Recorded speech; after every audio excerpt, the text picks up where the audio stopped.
commentaries. As always, I'm your host, Jake Del Mastro, and I'm joined by my very good friend and co-host, Keaton Byer. Hello, Keaton. Hello. How are you? Very well. All right. Yeah, I mean, normally we would do normally we'd probably try and do some sort of bit here. I mean, to call them normally bits is a bit generous, to be fair, because we're not very funny. But like, yeah, Some of them are better than others, but yeah. I don't really see how we can cover the material we're covering right now without addressing what's kind of happened in the last week. As everybody who's listening to this probably knows, unless you live in Russia, Russia has invaded Ukraine. Obviously that is it's beyond bad. It's like we're talking about fucking war crimes here. Like, anyway, some unhinged psychopath in Russia. We're not news, and we try to stay evergreen more or less. But the point being, like, right now, what's happening? It would be offensive of us to not address this before we talked about like a Soviet film, which is what we're about to do.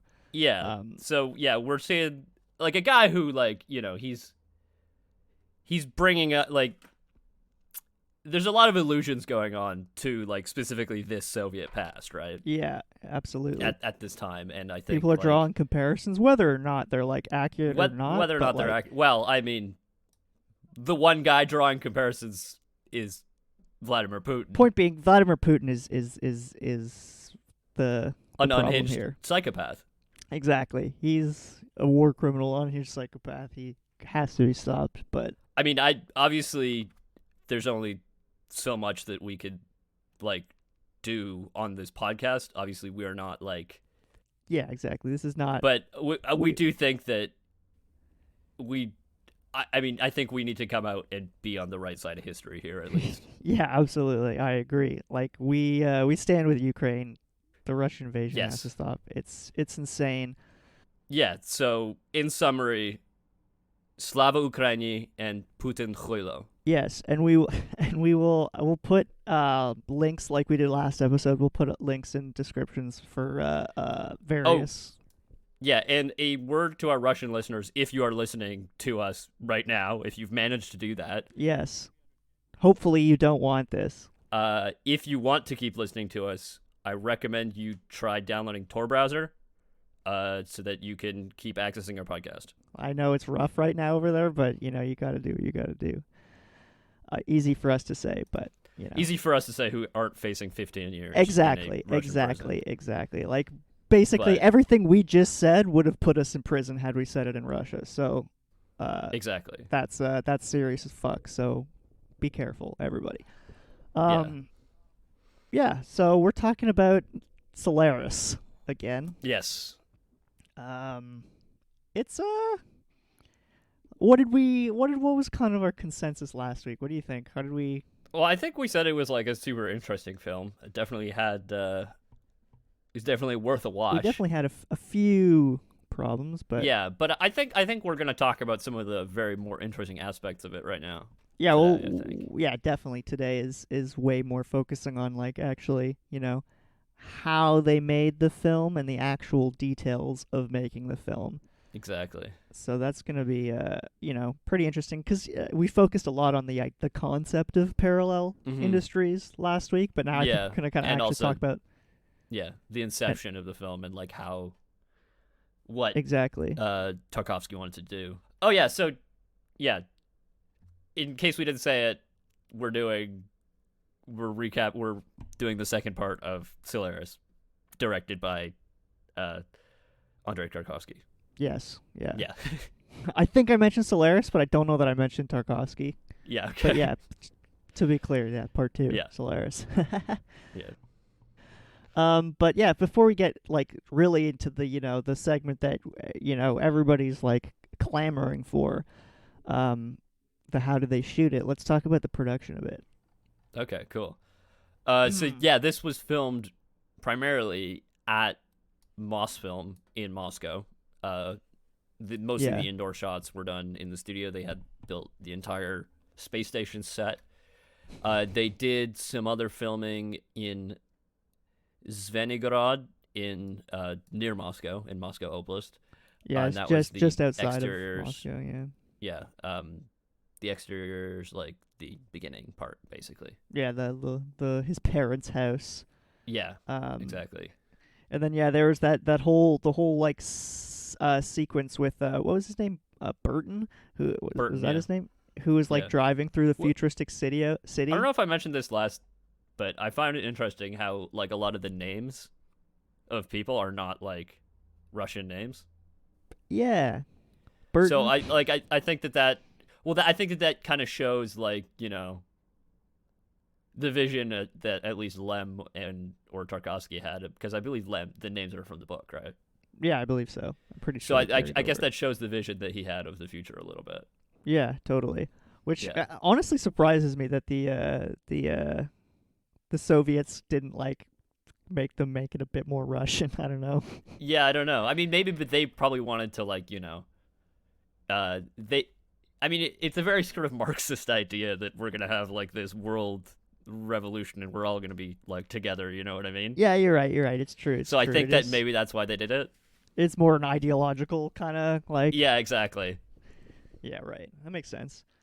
But yeah, so they did that future city that Burton was driving through was just, I believe, like shots of Tokyo. I don't even know if they were... Yeah, to be honest, it didn't look that futuristic to me. No, it didn't. It might have looked more futuristic in the 70s, especially to people in Russia. That's what I was going to say. It's like, I bet if you lived in the Soviet Union in the 70s, that probably looked pretty futuristic. But to those of us who are like aware of what Tokyo looks like then and now... Yeah, I think it looks more futuristic now, obviously. Obviously. Like, if they show Tokyo now...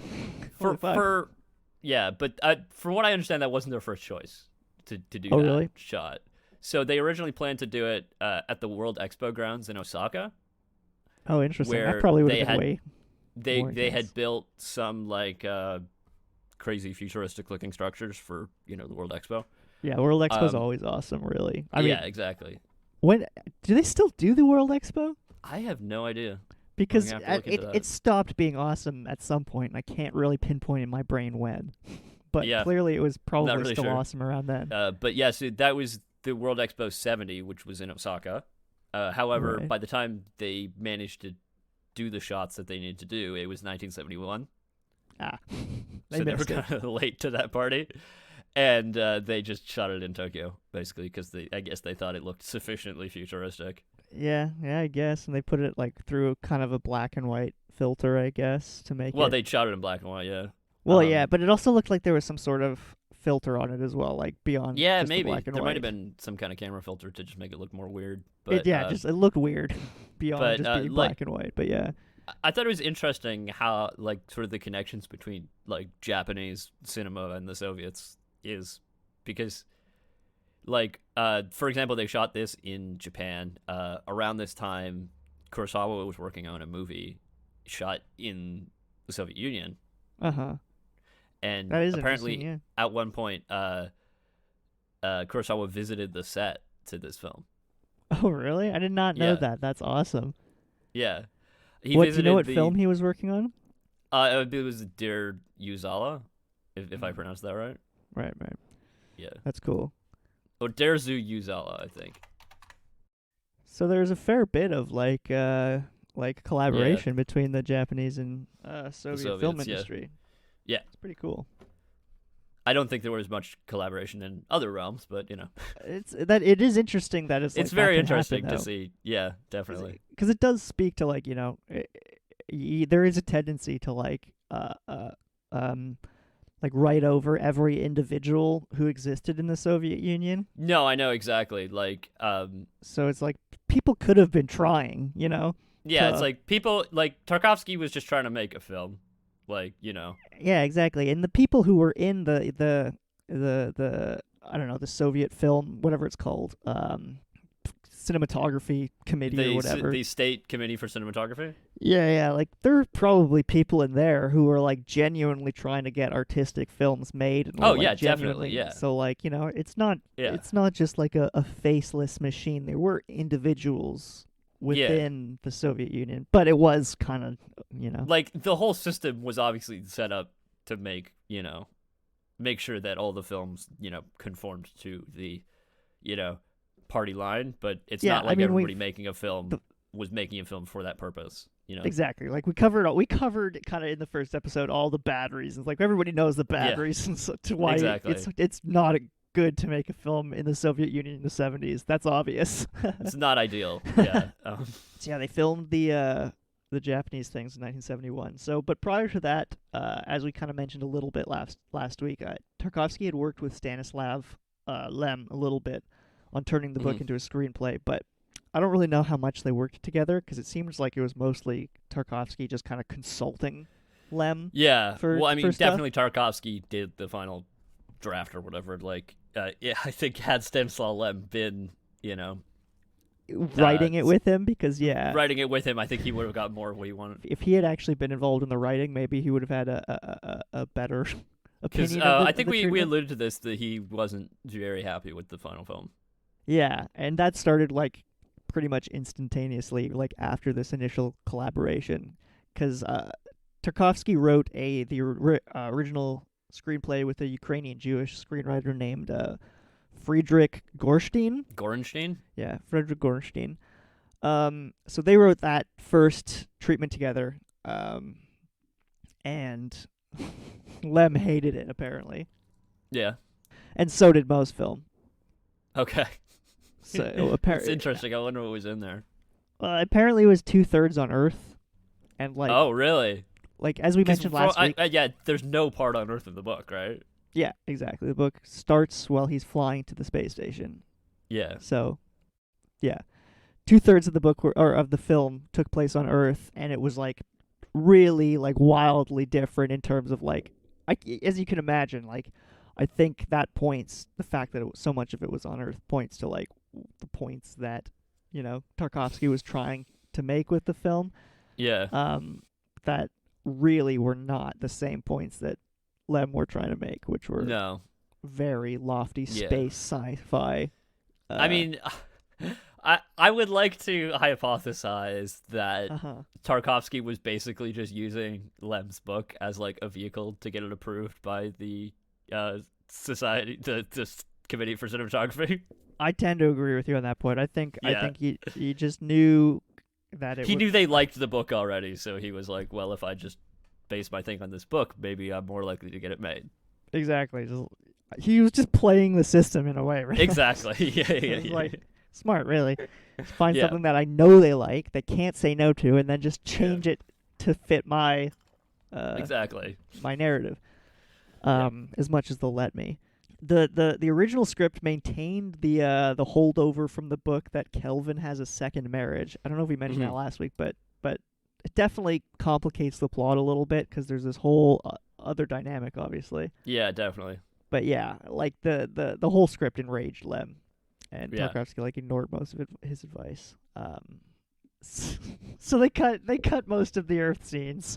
And the second marriage scene, because obviously the film was not going to get made. Yeah, if they didn't do that. Mm-hmm.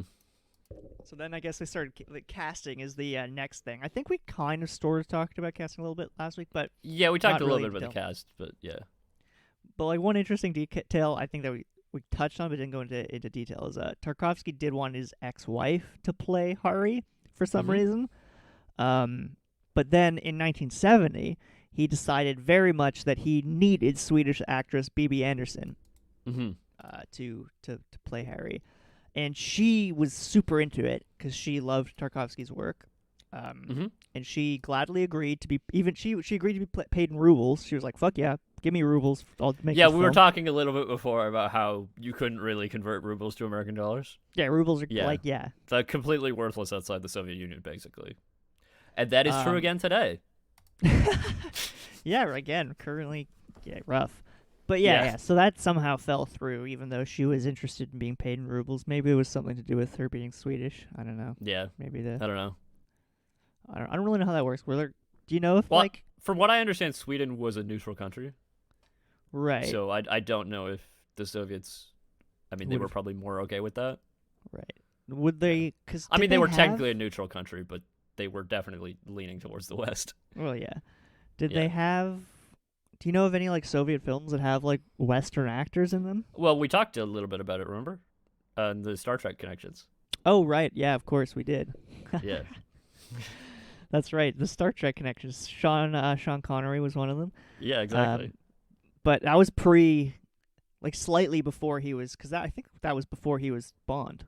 I don't remember the exact date and everything. But yeah, so there was some crossover, right? There was a little bit of crossover, which is cool. And we talked about the Japanese connections before as well. Yeah. And we'll talk about even further crossover later on. It's interesting. There are moments. So anyway, BB Anderson ended up, for whatever reason, not being in the movie. Exactly. So they cast Natalia Bondarchuk, as we mentioned, who is in the film. Who is in the film ultimately? Yeah. This is pretty funny. There's a quote from Tarkovsky. It's not directly from. It's about him, where how he rates his actors in terms of their performances. Oh, jeez, what is this, Mike Babcock? Yeah, exactly. No, it's not, because he didn't make the actors do it. Okay. He did it himself. Somehow that might even be worse. It's true. It's worse if you share it with them, which I guess he's doing by sharing it with the media. Yeah. Point being, do you want to read? So his rating was Bondarchuk, Yarvit, Solonitsyn, Banionis, Dvorzhetsky, and Grinko. So the characters, that's Hari, Snout, what's the guy's name again? The doctor guy. Yeah, the guy who he had worked with before. Sartorius. Dr. Sartorius. Yeah, so that's then Sartorius and Chris Kelvin, and then Dvorzhetsky is Burton. So wow. And he said that Natalia has outshone everybody. Interesting. I mean, she was pretty good. Yeah, she was. That's pretty, he gave his lead actor a pretty low rating there. Yeah, that is funny. His literally bottom. Well, maybe because he had the hardest job, you know what I mean? It's true. Maybe he just didn't look as good. It's true. He had to do more. Because it's I feel like if you're in a small part, it's a lot easier to get just that little bit right. It's true. Well, you have less of a Yarvit, flushed out character to when he was Snout. He had a very defined character. You know what I mean? Yes, exactly. Snout was very specific, and he nailed it. I agree with his rating. We sung his praises last week. But I'm saying he doesn't. His job isn't necessarily as difficult in some ways. As, totally. He has less of a emotional arc to complete. He's more He's more static. Mm-hmm. But so it was pretty slow going, because this is been going on since 1968 or something. He started this process. Yeah. And by 1970, Mosfilm was finally happy with the script. Mm-hmm. So that's I don't know. Do you think that's a long time? I don't really know. I guess it's bureaucracy stuff takes a while. We know what happened with his previous film, right? Right, that's true. Yeah, so it's I'm sure for him that was not bad. Yeah, good point. It's let's get it right. I want this film to be made. Yeah, exactly. I don't want it to happen. Get completely fucked in the post-production, right? Yeah, exactly.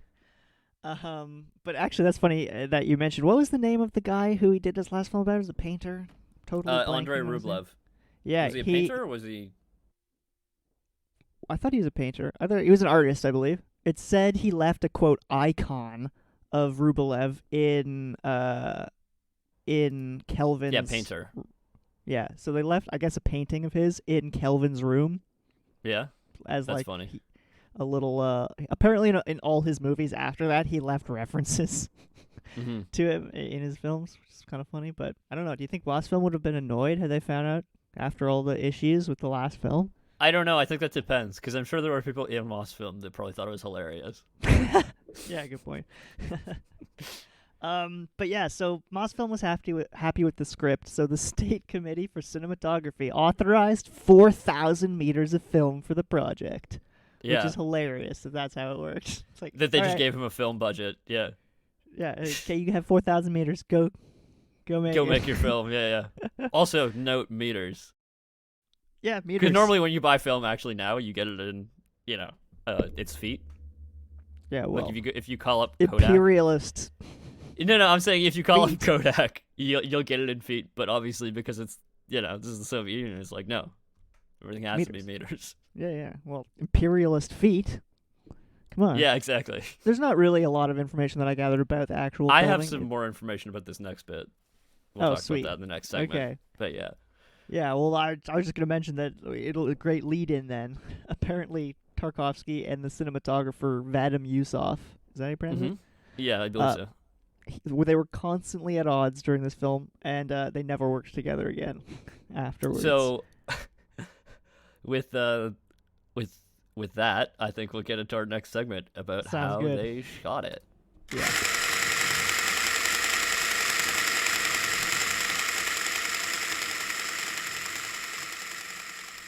And with that piece of Soviet cinema audio, that's true. That's the most accurate that intro has ever been. Yeah, so I don't know if we've ever explained this, but the camera the sound is coming from is actually a Krasnogorsk 3, which is a camera that was built in the Soviet Union. So there you go, accurate intro. Yeah.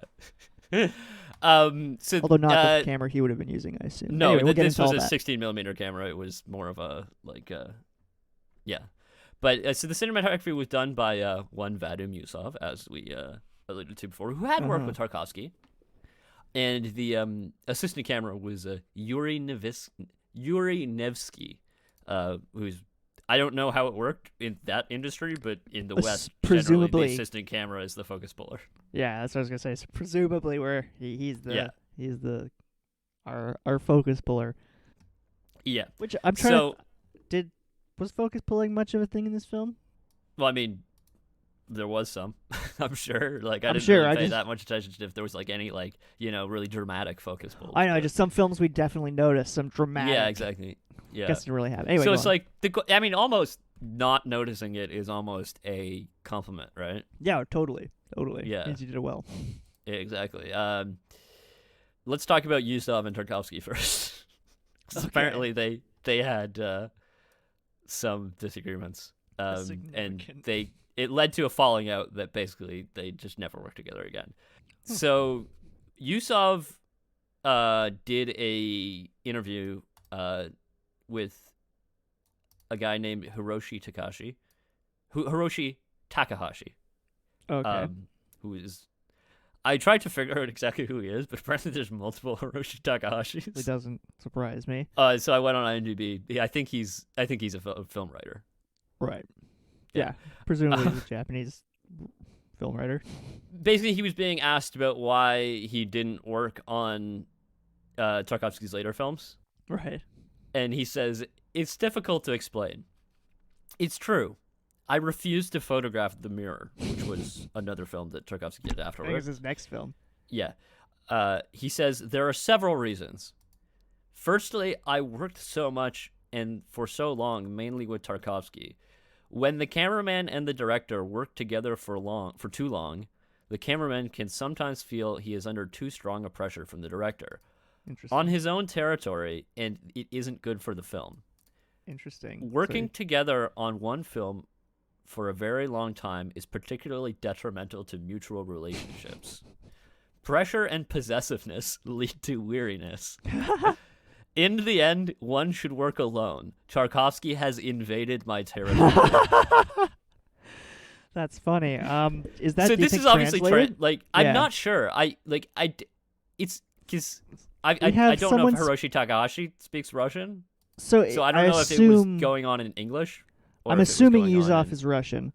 Yes. So, yeah, we've got a Russian being interviewed by a Japanese person, and the quote is in English. So, yeah, I don't really. So it's hard to. I'm not sure which language this was done in.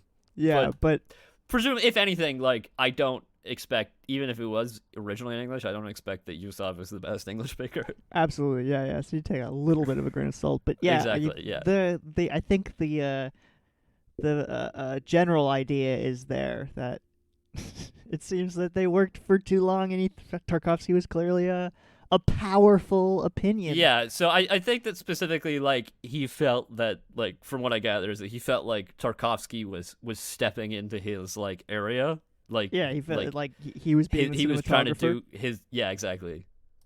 He was trying to take control of aspects that he felt like he should have control over, basically. Anybody who's listened to the episode, oh, I've forgotten the name of the film. Shit. Wait, what are you talking about? Fuck. What's the name of the film we did? Which film? About filmmaking. Oh, Living in Oblivion. Living in Oblivion, yeah. Anyone who's yeah. to that episode will... about, like, the... I think they get Chad into a fight about Palomino. You don't want Chad Palomino coming in and stepping on your toes. Well, no, yeah, that's the actor. But I was thinking, doesn't Steve Buscemi and Dermot Mulroney, don't they get into a fight over that? Yeah, maybe. Steve Buscemi, anyway, yeah, it doesn't matter. Listen to that episode if you want to, or watch. It's a good movie. Also, watch it. Yeah, Living in Oblivion. Anyway, yeah. So it seems like Tarkovsky, quote, invaded his territory to the point that he didn't want to work with him again. Do you know? Yeah. If he, do you know who? Like, if Tarkovsky had, like, repeat cinematographers on his other films. After that? Did, like, people work with him multiple times after that? Or was he, like, kind of a one-off? Well, he didn't do that many films after this. Did he do The Mirror, and then he did, like, he one did or The two Mirror. more? He did 4 films after this. Okay. So let's see. Mirror, Stalker. Let's see if they had the same. Cinematography by Gregory Rerberg. Cinematography by Alexander Kniazinski. It seems like he had completely different. Interesting. It's different ones every time. Cinematographers every time after that. Interesting. Yeah. I mean, that doesn't really mean anything, but just interesting. Well, no, I mean, but according to Yusov, if you work with one guy too long, Yeah, it what did he say? Leads to weariness. Weariness, yeah. Pressure and possessiveness lead to weariness. Yeah. But yeah, that's an interesting point. I guess it makes sense. Like, I'm trying to think, that's definitely happened in the past. What? People we've talked about, like directors. Although the interesting thing is, like, sometimes you just get a pairing that works really well together, and they work together for the rest of their careers, right? It's true. It is kind of like. You do get that sometimes. It's like if you find that balance, I think that they were kind of like he was specifically saying like he's saying I gotta do my stuff and you gotta do your stuff. So if you find that balance, I think you'll keep working together. Exactly. What I mean? If you find the boundaries are like good, it's extremely mutually beneficial to keep working with someone who's creative boundaries. Exactly. You line up with. It's good stuff. Yeah, exactly. So this next point is a little bit interesting. Okay. So, let's talk about what they shot it on. Yeah, because that's going to be interesting. Yeah, so normally with a Soviet film, there was one company basically in the USSR that produced film. It was Svema in Ukraine. And I've actually never shot Svema. I've wanted to. Really? Because probably not going to get any anytime soon. No, that's going to be a little bit. It's going to be tough. Tough, yeah. But they actually used some different film stocks because obviously they did black and white and color. I believe the black and white stuff was on Svema, but right. They actually got Kodak film from the West. What? For this film? Yeah, that's for crazy. The color. Like, from what I understand, like the Kodak film was just obviously better. like I think. Tarkovsky or Yusov or whatever, just like they really wanted a certain look, right? And Kodak just had like a ton of money at this point to put into like film development, right? So and they were able to make stocks that were just superior almost every way. So how did that process work though? Like, how did they get the Russians to admit that? Like, how did they get the Soviets to? I don't know. I have no idea how they managed to get it. Like, that really boggles my mind. Maybe while they were in Japan, they just like, hey, just snag you want to buy some film? Yeah. I'll trade you some Svema for some Kodak, Yeah, like, I'll give you my 4,000 meters of cinema if I can have Yeah. like some of your Kodak. Like, I don't know, it's so weird. Yeah, but yeah, weird. But anyway, that was very rare for Russian cinema. Like in Soviet cinema, generally it was done on domestically produced film. Yeah, exactly. That's kind of goes with that saying, really, that it's like Yeah. extremely rare, especially like this. We're talking early 70s. This is like Well, this was sort of during the time of détente, like, you know. Actually, yeah, no, we'll talk about it. A little bit more back and like, forth. There was, I think, post space race. Yeah, exactly. Things started to get. There's a little bit more cooperation, but yeah, we'll get into that. So now let's move on to how they did the anti-gravity scene, because I think that was interesting. And Yusuf in the same interview talked about it. So essentially, so wait, just before you get into it, just refresh my memory. The scene is where in the library. It's because there's a 30 seconds where they're changing direction. So it's him and or it's Kelvin and Harry in the library or something, and then it goes anti-gravity and stuff just starts floating around and they start floating up. Yeah. So basically, they had 2 cranes, basically. Cool. So normally I think, you know, the naive way to do this would just be to use like wires. Yeah, that's I think first thought is wires for most people. Yeah, but no. So they actually had the actors sitting on one crane, and they had the camera sitting on another crane. And so they kind of synchronized the motion so that one would be going one way and one would be going the other way. Right. So it gave it kind of this weightlessness feel. Exactly. That's cool. That's a good way to do it. Yeah, so initially they had to design the rig to basically run off electric motors so that it would be like, you know, consistent. But apparently Yusuf said that just wasn't working very well. So he ended up needing to operate it manually. Yeah, well, oh my God. What? I'm just thinking, like, operate it manually. Like, what does that entail? Like, with just move it. Like, I don't know if it was him personally, because obviously there's 2. No, of course it wasn't. It wasn't. Probably like a crew of people moving it around. But if you see in the outline that I sent you, there's a little picture of the rig. Yeah, there's an excellent illustration here. was drawn by Yusuf. The annotations, I assume, are by Takahashi. But that's super. Yeah, so you've got like the counterweight behind the set, and then the crane like coming up, holding the actors. Yeah. And then they're sitting on sort of like a platform. Yeah. So, but then the objects that were moving, like the candlesticks and things like that, that was all wires. So they were. So would they have them like I'm just trying to think like how that would have worked. Like how was someone pulling on the wires? I believe to lift them. Yeah, because like based on what I can see in the drawing, he has it drawn so that the wires go through the ceiling. Yeah, because I'm just thinking like in order to, you'd have to match those kind of like not like exactly, but kind of the speed at which they're moving would have to kind of match. That's why it had to be all synchronized, right? Yeah, or else the weightlessness feel would just look wrong. Yeah, so apparently it was rehearsed many, many times. It would have been fucking hard to do because it looked really good. It looked like they did an excellent job. It did look good, although there were a couple issues with it. If you are a stickler person, if you're a stickler for accuracy, you will note that in the weightlessness scenes, if you look at the candle flame, it goes upward. Oh no. However, what does a flame do in weightlessness? You can look it up. They've done it on the International Space Station. It basically just forms like a ball. That's kind of. I assumed it would kind of act like water in a similar kind of way. Yeah, kind of, but it doesn't flow upward, right? You don't have smoke coming up, right? Or like the flame moving upward, right? Yeah. So did you look it up? Yeah. Yeah, it's cool. Weird. It's just like a ball.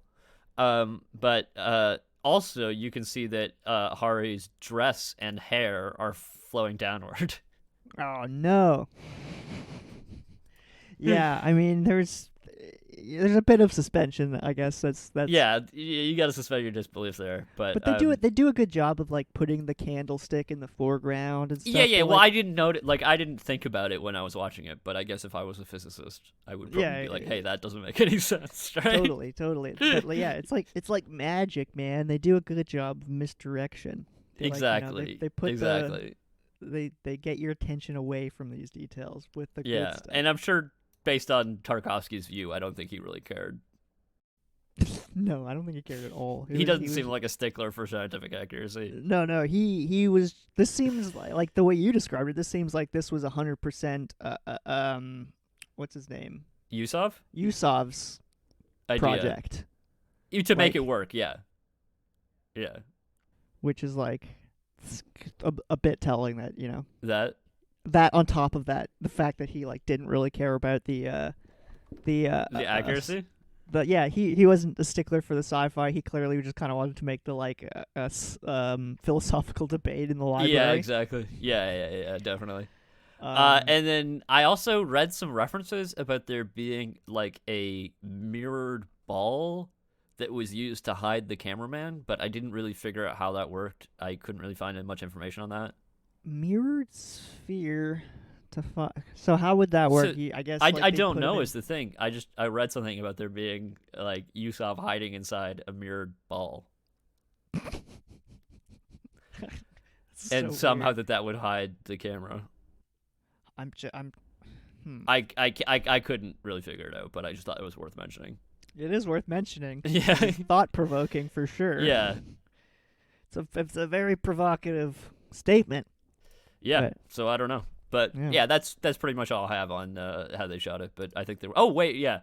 So I was gonna talk about quickly the let me say the ocean. Oh yeah, how they made the ocean. So apparently, like what I recall, I don't know. You'll correct me when you find it, but what I recall is a lot like how they did those 1960s psychedelic things on like the projectors with the Yeah, so apparently it was basically acetone, aluminum powder, and some colored dyes. Right. Yeah. So I think that's kind of how they did some of those 60s psychedelic exactly. It's same mixing weird chemicals and seeing what happens. Yeah, but clearly I'm not exactly sure what the effect of that would be. Not a chemist here. Yeah. But yeah. Yeah, you can email us if you are and if aware. You are. We'll talk to that guy who did the Shanghai Noon thing. Oh yeah, last game. That was more physics, wasn't it? Oh, no, but he was a chemist. Chemistry. He was a chemist. Yeah. Right. Yeah. Right. All right. So should we move on now? Yeah. We've got another segment here. It's good stuff here. We're gonna get to the bottom of it. Yeah. These days it's very hard to find this. Oh God, yeah, it's a commodity.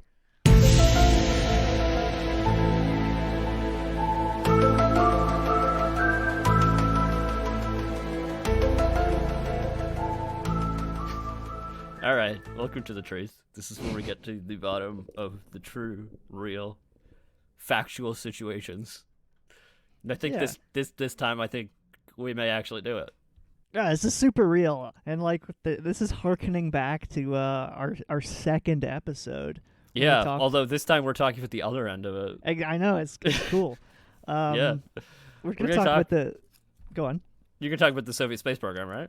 Exactly, but yeah. It's the reason that this period, as we kind of alluded to, is super interesting. Is because while this film was being made, from conception to filming and ending, was kind of the period where the Soviet space race was at its most competitive, and then right after became kind of cooperative, right? So one of the interesting things about this particular period is so this whole movie takes place on a space station, right? Yeah. Is that was kind of what the goal of the Russian space program at this point was trying to do, right? Exactly. That's they why were it's trying so to build a space station. And then the culmination of of this whole thing kind of is right after this film came out. Not right after, but like 2 years after this film came out was, well, we'll get to it. Was it a space station? But we'll talk about the details in a moment. So yeah, like 1968 is like when we sort of started talking about like the script being written, but even before that, you know, the film was being discussed. You know, it was Tarkovsky's plan. But and like I'm sure Tarkovsky was, you know, as I assume everybody in the Soviet Union was aware of, you know, this push. Yeah, this nationalistic push. Yeah. But I'm sure the public weren't aware of this, but by 1968 the Soviets were pretty far behind their timeline. Like, yeah, definitely. They planned to have fucking people on the moon in 1968. Like, yeah. I mean, oh god, huh? I was just about to say, you know, the Russians are still behind their timeline now. Yikes. Yeah, no, cut that out. Yeah, I will, but good joke, but yikes. But yeah, they are. But yeah, so 1968, they planned to be on the moon already, but 1967, you know, the Soyuz 1 test launch, which killed Vladimir Komarov, had really, you know, set them pretty far behind. You talked about this. I don't believe anybody knew about this. No, I don't think we knew about this till till long after. Like I said, I don't think the general public was aware of how far behind and how like poorly the. Yeah, like from what I understand, they did not publicize the deaths of Soviet astronauts or anything. Yeah, cosmonauts. Yes, cosmonauts. Sorry, it's my mistake. I made the same mistake. I typed Soviet astronaut earlier. Yeah, it's like, I looked at it for a second. Yeah. It's cosmonaut, yeah. But yeah, so yeah, the Soyuz, you talked about that quite a bit in the Apollo episode, so we can you can go back to that if you want to learn more about that. But yeah. In 1968, however, while you know the Russians were trying to figure out how to get their Soyuz to not kill cosmonauts, Apollo 8 was, you know, going around the moon, and I believe Tom Hanks was in Apollo 8. Was he? Wow. Pretty sure. How old was Tom Hanks at that time? 1968, probably like fucking like 6 or something. Yeah, I don't know. Yeah, sometime. But yeah, Tom Hanks' character from Apollo 13 was I believe on that mission. Yeah.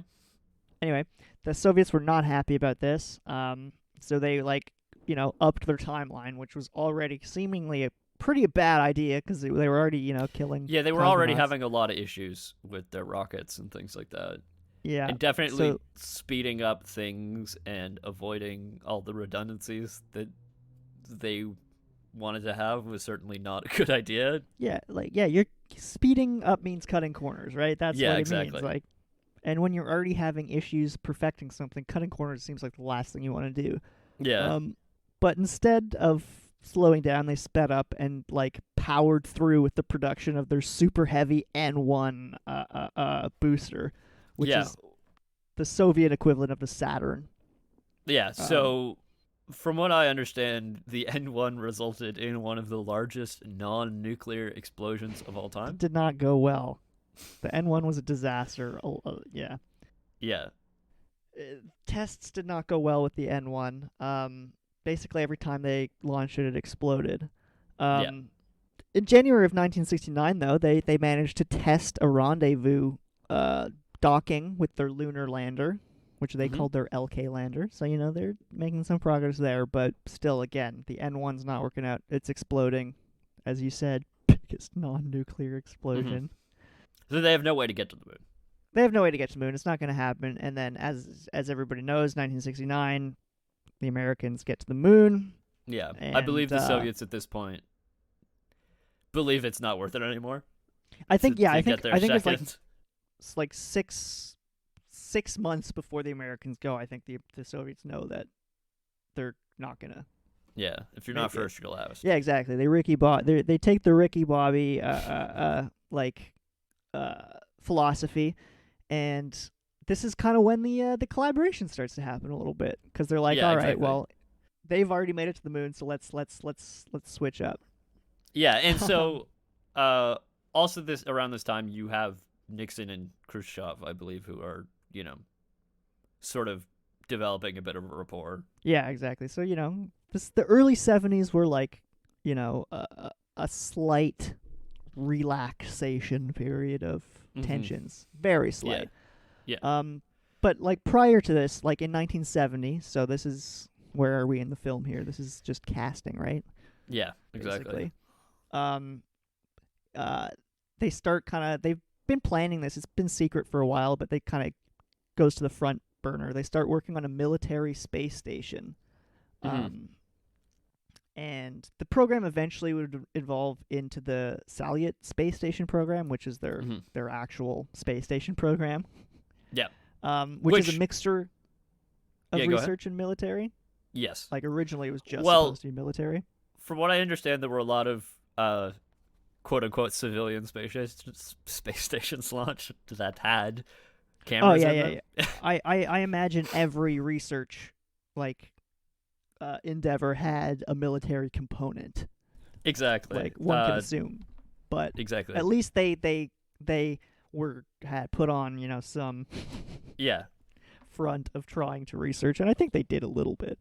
Yeah. Of research. But they were definitely also taking pictures of, American missile silos. Oh yeah. A lot of that. I mean, yeah.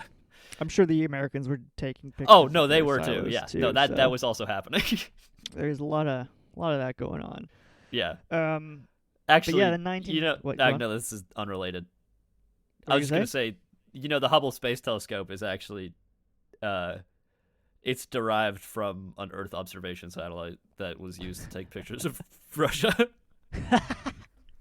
I mean, again, that doesn't surprise me. I feel like most space equipment was originally used for some sort of defense purpose. Exactly, yeah. But yeah, so 1971, the Salyut really had a kind of a bit of a needless disaster on it.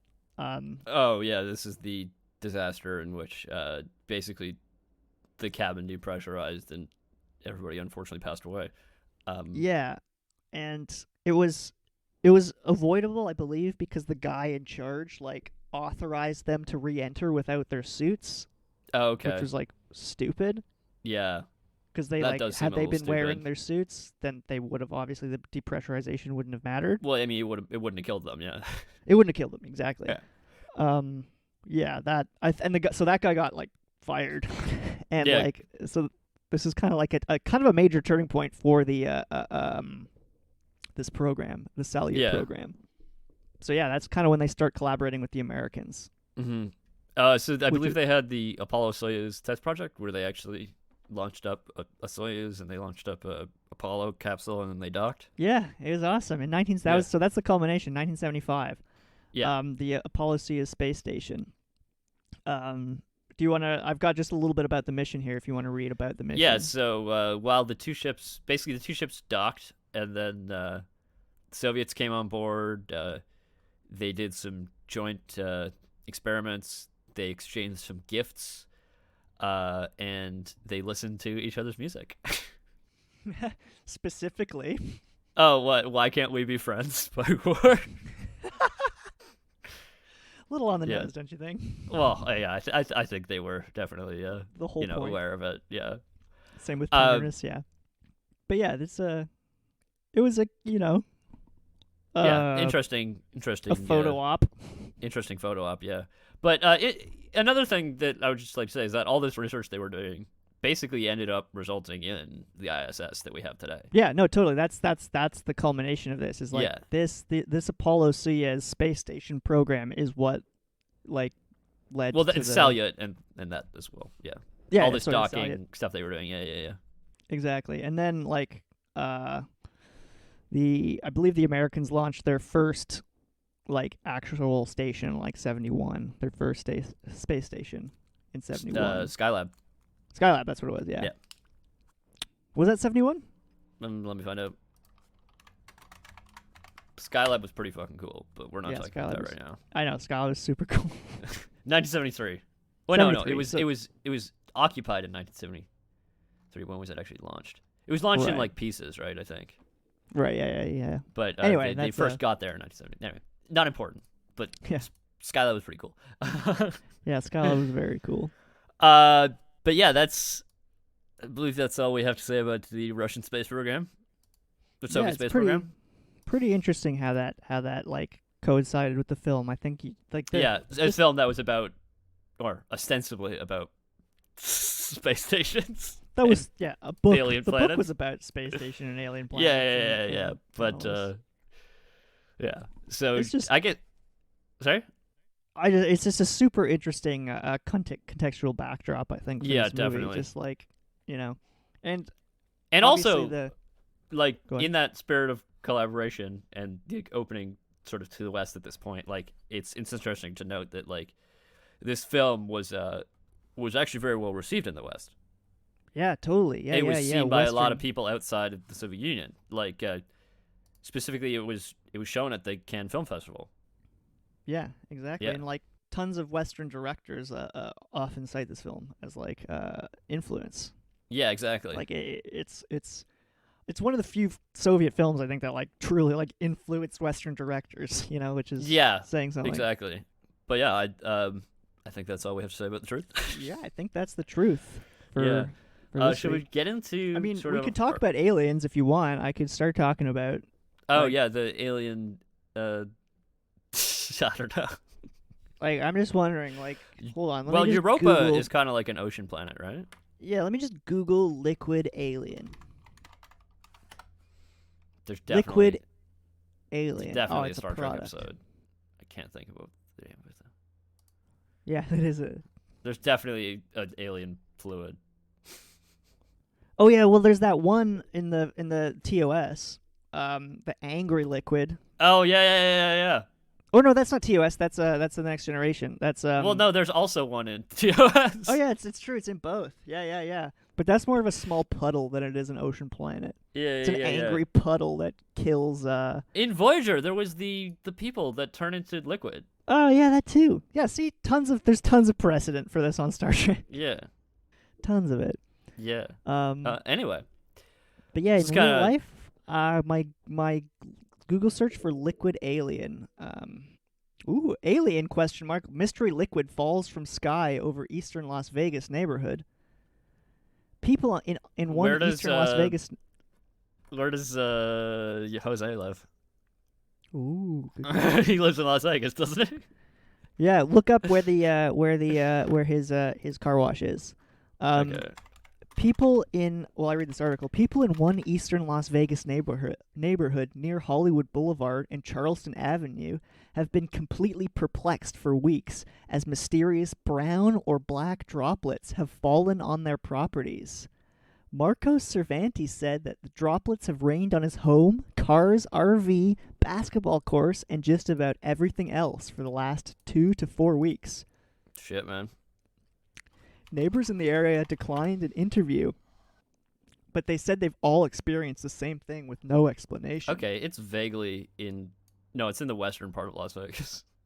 Yeah, it's in Spring Valley. Spring Valley. Okay, so this alien liquid is not related to Jose. No. But I'm sure he's aware of it. Yeah, I'm sure he's aware of it, that we know of. I'm sure. Yeah. All right. But yeah, so that's the truth. That's some alien liquid. We cover that for you. So let's close off this episode about this film with some of our final thoughts about it. Let's really sum her up. I thought maybe before we get to our final thoughts, we should talk about the final thoughts of the people involved. Absolutely, good idea. Yeah, so Tarkovsky apparently considered that the film was an artistic failure. Do you know why? Yeah, so we talked a lot about him wanting to sort of transcend the genre of science fiction, which reads to me like he was not trying to make a science fiction film. Yeah, that's kind of just like... Because he was saying like that this film required too much like scientific terminology and special effects. Right. Whereas he said that his later film Stalker was what he achieved what he was trying to do. Right. I've not seen that film, but I presume there's less Yeah, I would say it's less like Sci-fi. straight up science fiction. You know what I mean? Yeah, well, that's interesting. It goes along with like kind of the idea that like he was only using the material, Yeah. uh, like as a vehicle. Yeah, You know? definitely. And that he feels like he maybe failed to actually achieve his goals Mhm. in using it as a vehicle. Yeah. So it's an interesting Uh, perspective from Tarkovsky. So Stanislav Lem's opinion on this, I think, was interesting Yeah. because he had basically the complete opposite take. He specifically like he was very critical of the movie, and he said that he did not write about quote people's erotic problems in space unquote. I mean, good. Yeah, that's a good point. Yeah, totally. So he didn't really like what Tarkovsky did with it. It makes sense to me. I think like it does focus pretty much entirely on Yeah, Kelvin's relationship with Hari. exactly. And his emotional and erotic, relationship with her, which is actually a surprisingly large part of the film. Yeah. So, So I understand that. As for our thoughts, do you want to go first? Sure. Yes, I think good movie. Good. I think it was entertaining, and I would suggest it's worth a watch for sure. Especially considering all the contextual stuff. Leave a lot of space. It's gonna You gotta take have you a time. while. Yeah, especially if you're the kind of person that can't finish films in one sitting. It's a long movie, and it's kind of slow, but there's a lot of distinct parts, I feel like, that are Definitely. Well, I think they literally say part 1, part 2, right? There is part 1 and 2. Yeah, right, totally. But yeah, it's not my favorite film. I think, like you said, I think clearly he didn't want to make a sci-fi film, and it definitely suffers from the fact that he was like shying away from these elements like aggressively. Yeah, I think exactly. That really kind of is to the detriment of the film. Yeah, unfortunately. And I think the whole I just really want them to focus on like the liquid entity. You know what I mean? You just want anything about that, Yeah. Like it's just this kind of weird, nebulous thing that is supposed to be causing things. Yeah. But they don't go into any detail, and it's a bit there's just disappointing. like throwaway lines about like radiation and shit. Exactly. It's a bit of a letdown in that department. Yeah, for sure. exactly. But I guess that's the point. It's like Tarkovsky wasn't making this film for people like us who wanted that sort of thing, Exactly, that's true. But it's like, but I feel you like did make a sci-fi film. He kind of compromised a little bit. You know what I mean? Yeah, absolutely. And like he kind of. The book was written for people like us, so yes, who want that sort of thing. So, but that makes me interested to watch Stalker now. Yeah, that's true. Because I think that it's definitely going to focus less on the sci-fi aspect, so it'll be more like what he wants. So did he really mean like literally it was like saying like the same sort of message that this film was saying, but like better? Like, well, I think it's the type of movie he wanted to make. You know what I mean? Okay. Yeah, that he wanted to have like a sci-fi, not sci-fi movie. A not sci-fi, gotcha. Exactly. He wanted to quote unquote transcend the genre. Right. So he feels like he succeeded on that film. Yes. Yeah. All right. Well, I'm gonna watch more that. Succeeded. More so. Yeah. Yeah. I'm definitely gonna watch that. Mm-hmm. But yeah, what about you? I kind of the same thoughts. It's like, yeah, it was pretty good. Interesting thing. Good cinematography.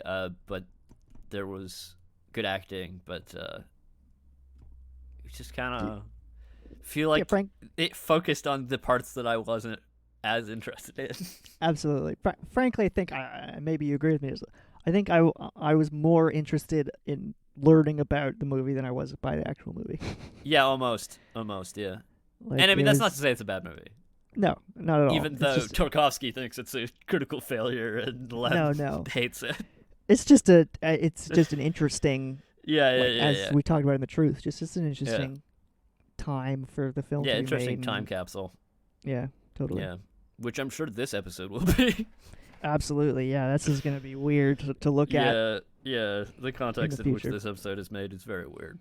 Which we very weird. Yeah. But yeah, that's. I think that's it for this film. Yeah. Right. Yeah. Yeah, I think so.